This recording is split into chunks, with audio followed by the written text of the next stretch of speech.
Alright, here we go. More fun with circles for everyone. Now we're finding angle relationships, and I changed my little pointer icon here. We'll see how this does, what it does for us. Angle relationships for circles, finding angles. And if you notice over here, we're finding this angle here. Yeah, I really don't like this guy. We're done. See? Change things. We're finding this angle right here. Interior angle. This is interior. It's not a central angle, otherwise it would be right here at the center. You notice it's interior because it's in the inside somewhere. In a minute we're going to do exterior angles.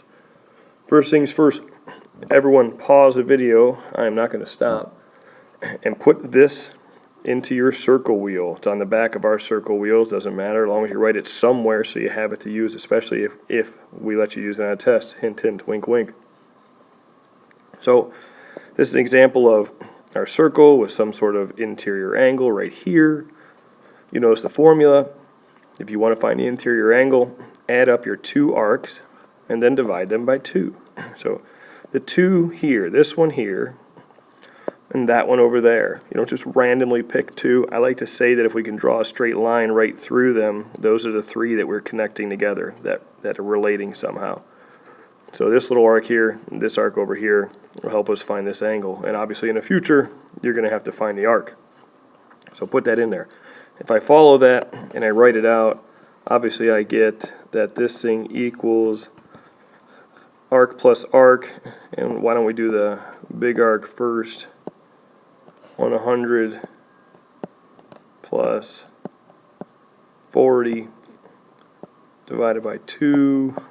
Obviously 140 divided by 2. So that angle equals 70 degrees. Done.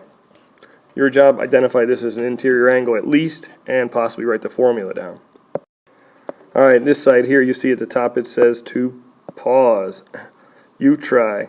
Pause the video, try these on your own. So I'm going to give you a sec to hit pause, and then I'm going to type in the answers. Hey, I don't care if you look at the answers. It'd be best if you try to actually figure this out on your own and get the answers. So hit pause now.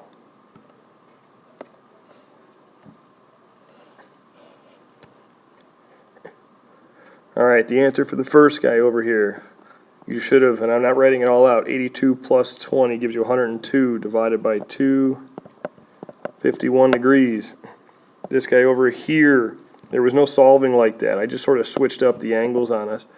You see we're looking for this angle here, so it's these two arcs that we care about, this 20 degrees and this 82 degrees to help find this angle.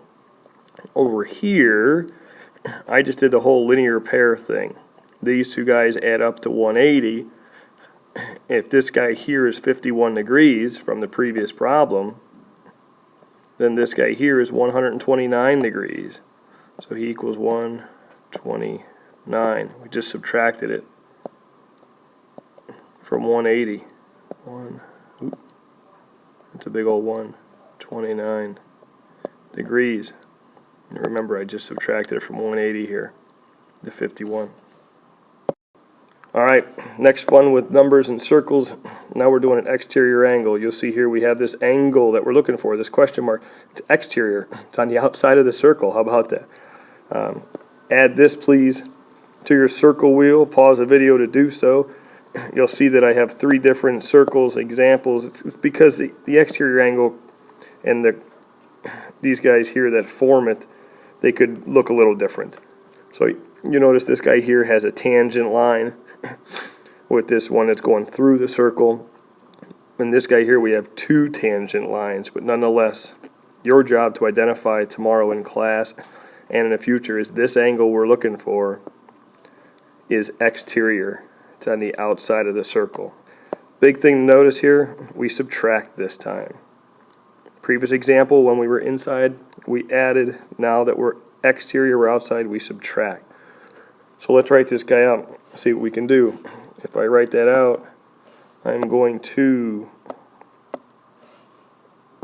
equals arc, and that's the green guy. Boy, this is really important to notice. The green guy here is the bigger arc. So big arc minus little arc. Otherwise you're going to get a negative number, and you can't have negative angles. That just doesn't make sense. We know that. So big arc is 97 degrees minus 45 degrees all that divided by 2, writing it out. 97 minus 45 is 52. Ooh, that's a bad, there, divided by 2. This guy equals 26 degrees. Done. Obviously in the future you're going to have to find one of the arcs using the same formula. You're just going to put an X in. Alright, next to you tries. You can see I have it up there at the top. You try. Pause the video. Do it now. Alright, writing the answers in for us because you should have paused the video by now. If you haven't, do it. And this first guy over here will equal 30 degrees. Hopefully, I'm not writing it all out, but hopefully you took 112 minus 52. You got 60. You divided by 2. 30 degrees for that guy. Top guy over here looks a little different. Something to really point out, these two tangent guys, and I really want to change my color here so we can see this, I guess.